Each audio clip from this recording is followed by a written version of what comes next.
Bournemouth fans. So Kieffer Moore signed for the Cherries for an undisclosed fee on that busy transfer deadline day, and it's a pleasure to welcome on sports writer at Wales Online, Tom Coleman, to hopefully give us an insight into the player. How you doing, Tom?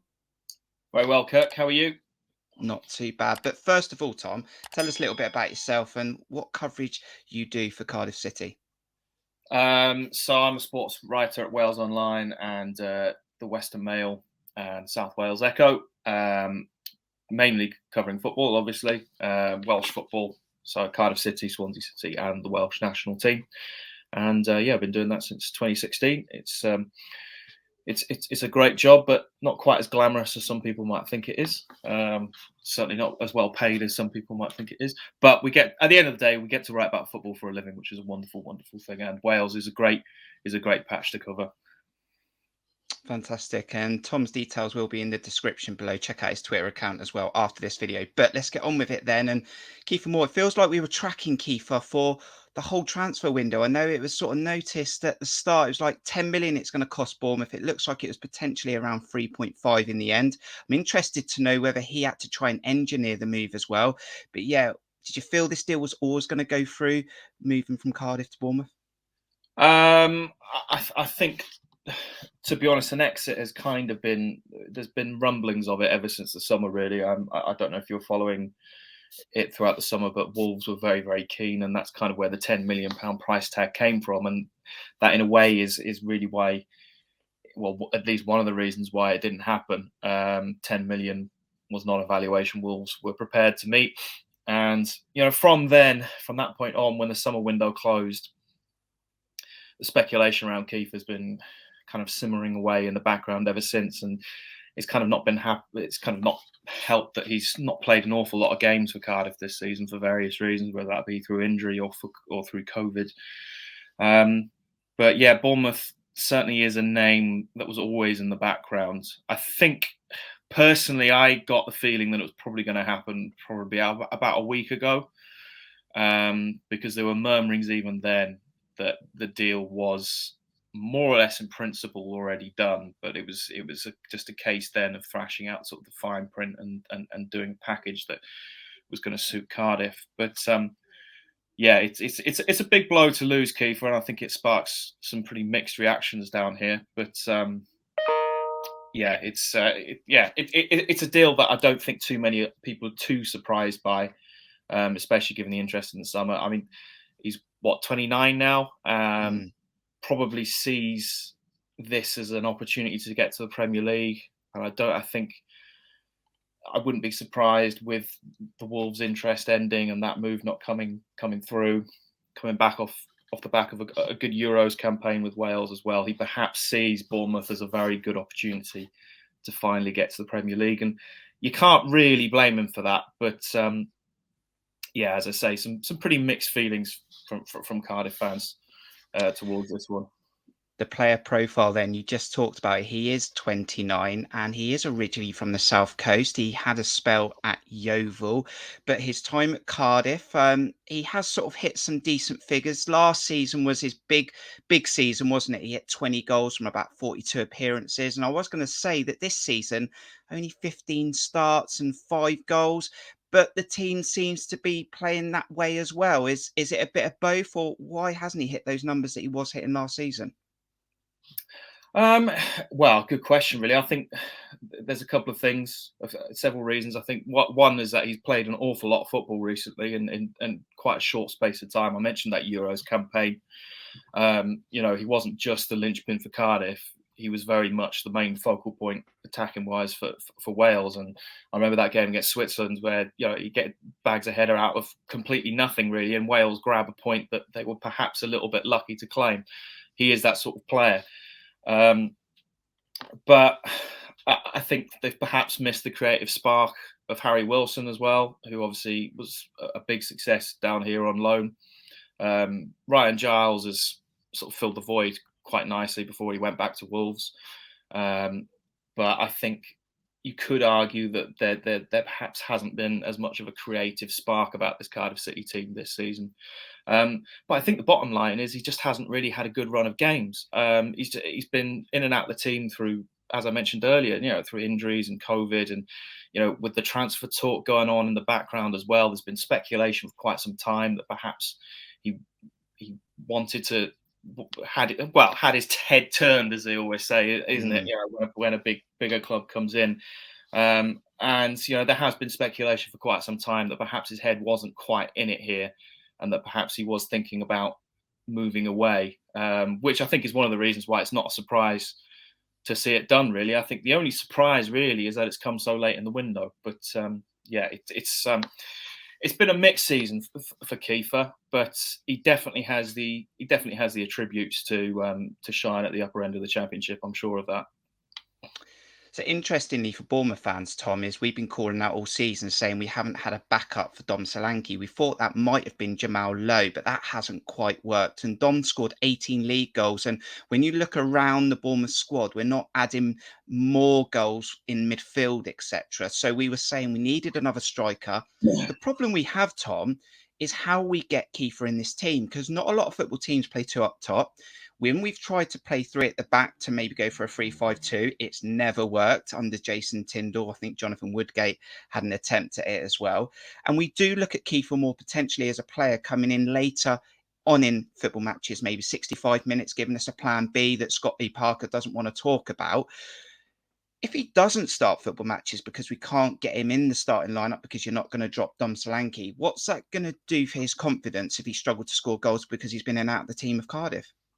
I think that's a very good question, and to be quite honest with you, I don't really have the answer to it, because I think many people down here are a little bit interested to see how on earth Kieffer's going to fit into that team.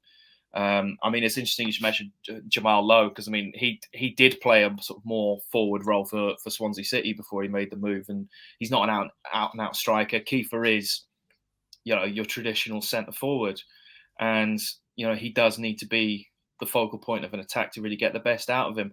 I suspect that you're probably right. I think he probably will be the sort of impact sub that comes off. Whether or not he'll be happy with that, listen, he's not daft. I'm sure he'll know that there's going to be strong competition with Solanke and the rest of it. But I think it's a challenge he'll be relishing, and the chance to impress Scott Parker and as I said earlier, the chance to get to the Premier League, I'm sure will help remedy some of the concerns. But I mean, you're absolutely right. He's not going to be the first name on the team sheet, and it'll be fascinating to see what sort of role Parker sees him playing. I didn't actually know about the two up front for Bournemouth and it not working out, but you never know. I mean, perhaps with Kieffer, perhaps if giving that little bit of edge up front, perhaps it might be something that Parker might look at again. I don't know, but you'll probably know the answer to that better than I do. But it'll be very, very interesting to see how it works out, particularly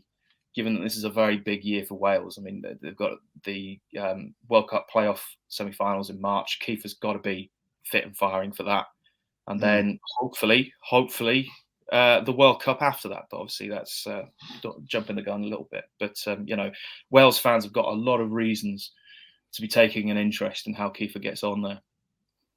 Now, another interesting question for you. I've had a look at Kieffer Moore, a little bit more detail, looked at some of his goals. There are variety in there. I expected the power from set pieces. I've also seen he's technically very good at finishing, calm and collected from different angles. I like that. But when I look at this deal, Tom, I think that it's a deal that could just edge us through promotion in automatics with that support for Dom Solanke adding a bit more goals. Is he Premier League? Not convinced, but I also look at it thinking if we do fail to go up, we've got a very good striker for another championship season. Would that be fair for me to say? I think I'd probably take issue with the Premier League comment. I think he probably could do it in the Premier League, especially for a newly promoted side. And I think the interest that came in from Wolves shows that there are teams higher up the food chain that kind of agree with that. Whether he's got the ability to be sort of playing and shining on a regular basis in the Premier League, I guess, is another question. But I think you're absolutely right. If Bournemouth don't go up, I think having someone like a Kieffer Moore in your squads to kind of not build around, but sort of be a part of a rebuilding job in the summer, I think it's that's a great opportunity. And that might well be something that's been pitched to Kieffer. I don't know, but yeah, I think that's a fair comment. But no, I think Kieffer's got the attributes to do a job in the Premier League. I really, really do. I think I saw today as well, Tom. We'll just come to Cardiff. Then you said it's about mixed review, and I think he put a little tweet out or something on his Instagram saying, "Don't read everything you see in the papers." Tell us a little bit more about that, and how Cardiff are going to react to this. I think you have brought in Jonathan Hugill recently as well. So yeah, the reaction to that sale. Yeah, I mean, as I said before, and I think many people saw it coming. I think I wasn't surprised to see Kieffer tweeting, or I think it was on his Instagram. I actually only saw it a few minutes before we went on, but wasn't surprised to hear that, because Cardiff, in their statement announcing the sale, made a point of saying that he'd handed in a transfer request, which, to be honest, is a little bit unusual. Now, whether that's